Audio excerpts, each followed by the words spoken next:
despacito, suave, y se nos muere. El paciente anciano con neumonía hay que ser agresivo completamente. No, ustedes lo han visto. Muy bien, claro, hay enfermedad cardiovascular, etcétera, etcétera, pero a la larga el paciente anciano se muere de soledad. Y entonces es el paciente polimedicado por excelencia. ¿Por qué? 81% utilizan menos un medicamento, 36 más de 5 medicamentos y 46 al menos uno de venta libre, ¿no? Dice, ya que me duele y el médico me formuló Nimesulid, entonces me lo sigo tomando y me lo sigo tomando. ¿Y qué dice la caja? Máximo 10 días porque produce falla hepática. ¿Quién le explicó eso al paciente? Las principales causas de falla hepática medicamentosa es el Nimesulid. ¿Y por qué no se ha retirado? La industria farmacéutica presionando. Es que yo puse en la cajita que son 10 días. No, imposible que la gente no lea. Posible que el médico no le diga al paciente que son 10 días. Nimesulid es la principal causa de falla hepática a dosis habituales, crónicas, en los pacientes actualmente. Ha sido retirado en la mayoría de los países, en Colombia no. Muy bien, seguir guías de práctica clínica nos hace sobreactuar, claramente. La guía tiene 5 enfermedades y 5 guías aplicadas. Es terrible. ¿Listo? Y miren lo interesante. Entonces, problemas relacionados con los medicamentos o reacciones adversas, a medida que avanza la edad, pues aumenta. Pero algo interesante.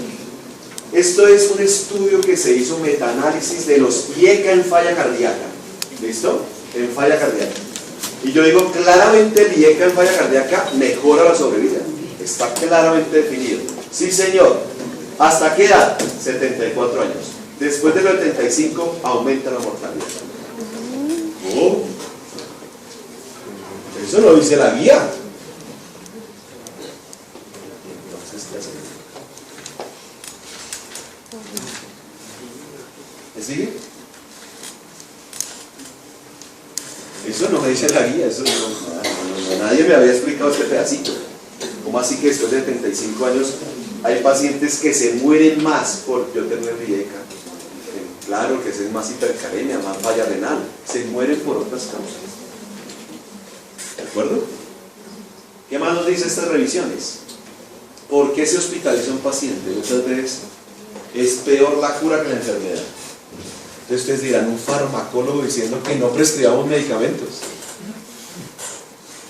¿Verdad? ¿Desde qué va a vivir?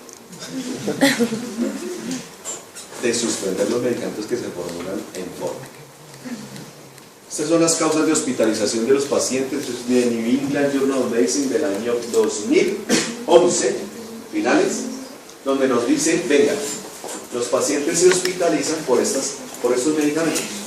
Cualquier parecido con la realidad en Turquía, o sea, pasando el río, es mera coincidencia. Se nos hospitalizan por hipoglicemia, se nos hospitalizan, se nos mueren sobre anticoagulados. ¿Sí o no? ¿Lo han visto o no? No me dejan mentir. Bueno, ustedes mismos han visto también. Del peaje al sur también ocurre. Sí. Opioides, digoxina, etcétera, etcétera. Y este otro estudio nos dice, mire, es el porcentaje de medicamentos que prescritos no tienen evidencia. Que prescritos, ¿cierto?, no tienen evidencia. Y les presento unas perlas. Beta bloqueador. Ya tienes hipertensión, te formulo el beta bloqueador. ¿Tiene evidencia de hipertensión? Probablemente cuarta evidencia, quinta evidencia, por allá abajo. Y ya que el cardiólogo le puso eso, ¿quién se lo quita? La amiodarona. Hizo una FA en la unidad de intensiva. Y el intensivista, amiodarona. Salió a piso, amiodarona. Sale a ambulatoriamente, y ahí vienen que le dejan. Ven, ¿y por qué te prescriben amiodarona si todos tus electros y tus ritmos son normales? Y si alguna vez que estuvo en la unidad de intensivo, ¿cuál fue la causa? Una sepsis que hizo. Estuvo el miocardio lábil, hizo una FA. Conclusión, amiodarona. Pero ya le quitó la sepsis. ¿Se justifica seguir el amiodarona? Peligrosísimo. Entonces yo le digo a los intensivistas, lo que ustedes hagan acá es palabra de Dios, y eso es muy grave. Porque si aquí sale con amiodarona, ¿quién se la va a quitar? Si el paciente sale con una benzodiazepina, ¿Cuál es la evidencia de la benzodiazepina? Miren, en el 97% no existe ninguna evidencia. Es porque, como no duermo, tengo unas gotitas de clonazepam. Ahora quíteselas. Ahora quíteselas. ¿Listo? Uno de los principales se llama el inhibidor de bomba de protones. Eso es. Ya que tomas 4 medicamentos, te dejo el inhibidor. Por si acaso. ¿Cuál es la evidencia de eso? Ninguna. Ninguna. Si subimos el pH, se altera la absorción de los medicamentos. ¿Qué será que ahora está convulsionando este paciente? Si antes no convulsionaba. Y omeprazol en forma. Por si acaso. ¿Me siguen? Bueno. Hay vitaminas, bloqueadores de los canales de calcio, etcétera, etcétera. Miren la evidencia. Ahora, nosotros podríamos hacer una columna aquí al lado, muchachos. Síganme acá un momento. Yo hago una columna aquí al lado. Digo, ¿y de esos cuántos puedo quitar en una consulta? O sea, cuando me llega el paciente polimedicado, yo trato de quitarle el clonazepam. Adivinen qué dice el paciente. Me lo formuló el psiquiatra, doctor. Olvídenlo. ¿Qué hace? ¿Me sigue? Entonces, ¿qué van a hacer los futuros? Yo trabajo mucho con las bases, me gusta mucho. Todos los residentes, ya casi no dicto clase de pregrado, pero con los residentes así chiquitos, porque esos son los futuros con los que se van a acordar de estas clases. Me van a decir, oiga, sí, qué responsabilidad tengo de prescribir un medicamento. Muy complicado. Porque después, ¿quién se lo quita? ¡Ojo! Esa me lo formuló el cardiólogo, pilas. No necesita el medicamento desde el principio, pero el paciente necesita llenarse de razones. Y una de las principales es que le saquen sangre. Le sacaron sangre, listo, perfecto. ¿Por qué? Porque no hay una cultura de poderlo educar paulatinamente. Eso es labor de ustedes. Bueno, gracias a Dios el paciente cada vez llega más educado, ¿no? Llega el doctor, yo sufro de diabetes, y aquí dice que usted me tiene que prescribir esto. A eso vengo, a que me prescriba esto. Me ha pasado 2 o 3 veces. Los pacientes jóvenes, oye. Terrible, es un tema complicado. Yahoo, mejor respuesta. Me la muestra. Y yo digo, ¿qué hago con este paciente? Y ahora, lo terrible, ¿sabe cuál es? Que yo le digo, ¿sabes qué? Yo no te voy a prescribir, te tengo que estudiar. No vuelve. Buscan un médico hasta que le prescriban eso. Lo buscan. 16 médicos antes. Y el último dice, tranquilo, yo te lo voy a prescribir. ¿Listo? ¿Me siguen? Bueno, nunca se les olvide, la evidencia es corta, pequeña, realmente, y el paciente anciano probablemente no se beneficia sino de 2 o 3 medicamentos, que tiene 15. Y de esos 15 toma 6 que no le sirven para nada, y los 3 que debería tomar no los toma. Eso se llama cascada farmacológica. Ya que tomas 6 medicamentos, te doy omeprazol. Ya que el omeprazol produce estreñimiento, te doy bisacodyl. Ya que el bisacodyl lo produce tal, te doy tal. Y así, y así. ¿Me sigue? Bueno. Entonces, esto no es un problema de peaje hacia el sur o del río Bogotá hacia allá. No. Un problema mundial. Y miren cómo el mismo Estados Unidos creó esta red. Se llama, estemos al lado del paciente, colaboremos al lado del paciente, ¿cierto? Para que 40% de reducción de condición adquirida en el hospital. Ustedes saben hoy que podemos ser demandados a corto plazo por las infecciones intrahospitalarias. ¿Ya sabían eso? Es más, el ministerio está creando un fondo para las demandas que van a venir por infecciones intrahospitalarias. Legal, ¿no? Cuando eso no se reduce, cuando eso no es de abogados. ¿Sabían ustedes que el 1 de junio tenemos una nueva legislación en OPOS? Que ahora tenemos que estar todos incluidos en una base de datos y es responsabilidad del médico, bajo su ética y autolimitación, se puede decir, prescribir el OPOS. Que cuando no haya plata, entonces ¿a dónde va a repercutir? Ya la EPS no, se zafaron de ese problema. Va al enter territorial y si ellos no tienen plata, ¿a dónde llega? A la IPS. ¿Y la IPS qué va a decir? Doctor Carlos, venga, usted que formuló esto sin evidencia, ¿nos ayuda por favor? En cómodas cuotas de su salario basal. Esa es la realidad que estamos viviendo. ¿Y qué estamos diciendo frente a eso? Nada, que los abogados nos superaron hace algo. Hace algo. ¿Listo? Muy bien. 20% de reducción en readmisiones hospitalarias. Entonces, yo quiero llamar la atención, ya vamos a terminar, de lo siguiente. Y esto, desafortunadamente, para los epidemiólogos les cae difícil, es muy difícil, digamos, integrarse en epidemiología con lo que les voy a decir.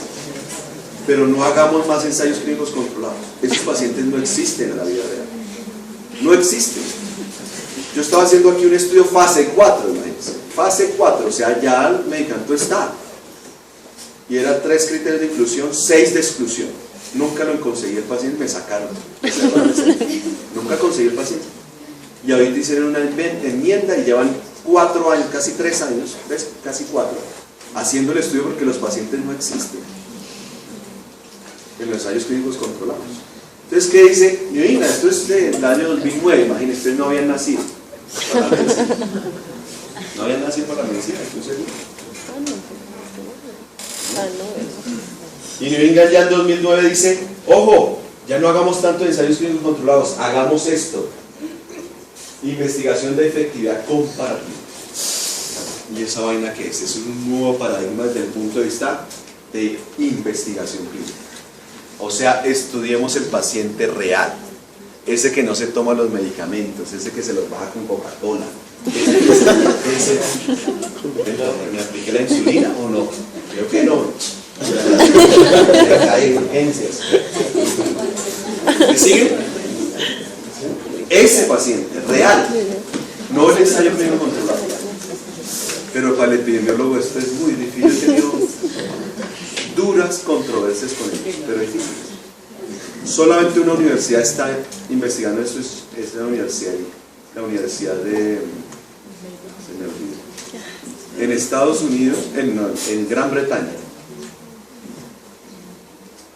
la Universidad de Oxford en Gran Bretaña está metiéndose en esto, formando epidemiólogos, no para el ensayo clínico controlado ni para el metaanálisis, sino para investigar cuál es la mejor manera de hacer estudios en población general real, pero con mejor evidencia. Entonces, de ahí sale el tema de las interacciones medicamentosas. Si yo tengo un paciente real, de la vida real, pues ese paciente sí tiene interacciones. El de los ensayos clínicos controlados no tiene interacciones. ¿No se han dado cuenta? Al final del ensayo clínico controlado aparecen los eventos adversos. Dice disnea, náuseas, vómitos, cefalea. Nunca una interacción farmacológica. ¿Por qué? Porque buscan pacientes que tomen un solo medicamento máximo. Eso no existe. No existe. Entonces, yo lo que busco con ustedes, mentes jóvenes, brillantes, que sean críticos frente a la evidencia que estamos generando actualmente. Y lo que sí existe es esto: pacientes que toman 1 a 5 medicamentos, 5 a 10, y miren en la cantidad de interacciones farmacológicas que se pueden generar a partir de 15 medicamentos que toman pacientes. 105 potenciales interacciones farmacológicas. Una locura. Entonces aquí está el ejemplo. En cuidado paliativo, ¿qué tipo de interacciones son las más importantes? De acuerdo con el sustrato, estas son interacciones farmacocinéticas. Si ustedes recuerdan, existen varios CYPs. ¿Cuál es el más importante? Carlos. El 3 a 4, ayer lo preguntaban en la exposición. Ayer los residentes de cuidado crítico hablaban de interacciones medicamentosas en UCI. Imagínense ya los residentes hablando de eso. Muy importante, manito. Eso es un hito. Que alguien se interese por las interacciones en UCI. El 3 a 4, el CYP 3 a 4 es el más importante. Aquí están. Miren cuáles son los inhibidores, miren cuáles son los sustratos. Es una lista a la berraca. Hay que aprenderse esto de memoria, ¿no? Tenerlo en la mente. Y por lo menos revisarlo. ¿Dónde? Pues fácil. Aquí tenemos una cantidad de herramientas, cerebros ectópicos que nos sirven mucho. Entonces uno simplemente revisa y se justifica, ¿no? Es una interacción grande. Pero ¿qué sí hay que hacer? Hay que, en el tema de farmacogenética, este es un ejemplo de farmacogenética, hay que recordar que nosotros somos distintos. Tenemos belleza indígena. Distintos. Brazos de suegra, narizones, pelo negro, chiquitos. Una malicia que le llaman indígena, la malicia indígena, ¿sí? Es latina, típica latina, del trabajo, entre más corto mejor, entre menos me exijan mejor. Pura malicia indígena, una maravilla. Pues la realidad es que nuestra genética es distinta, y si no, este estudio que lo hicimos aquí en nuestra institución, y encontramos que la realidad, que el 12% de nuestros pacientes son resistentes al clopidogrel, y es el más prescrito. Conclusión, hay que hacerle farmacogenesis de los pacientes. ¿Se hace? ¿No? Hay que hacerla, sí. Si el paciente tiene clopidogrel, enfermedad cardiovascular obviamente, el 12% puede ser resistente. Miren lo otro, en cuidados paliativos, otro ejemplo, interacciones graves, 42%, moderadas, 51% y leves, 5%. ¿Qué tipo de interacciones principales? Ustedes que están viendo cuidado paliativo actualmente, miren, y esto es lo típico, que todos los días estamos recibiendo normalmente. ¿Listo? Entonces le doy un corticoide en aire, o una benzodiazepina, o por si acaso te da gastritis, un IBPI. ¿Y qué produce? Aumento de la sedación, que se absorbe más fácilmente. La benzodiazepina es una amina, pues se absorbe más fácilmente. ¿Listo? Bueno, inhibidor de la recaptación de serotonina y AINE, síndrome serotoninérgico. ¿Listo? Clopidogrel, por si acaso te duele el estómago, disminución del efecto antiagregante del clopidogrel. Todo eso puede suceder. Principales en cuidado paliativo, ¿cuáles son los fármacos donde hay más interacciones farmacológicas?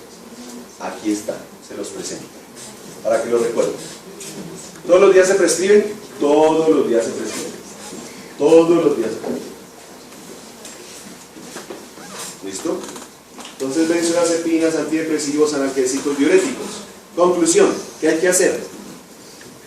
Véalo ahí, Una mayor colaboración entre los médicos de atención primaria, atención especializada. ¿Cómo? ¿Más duro? Atención especializada y... Bueno, esta es la parte ambulatoria que ellos manejan.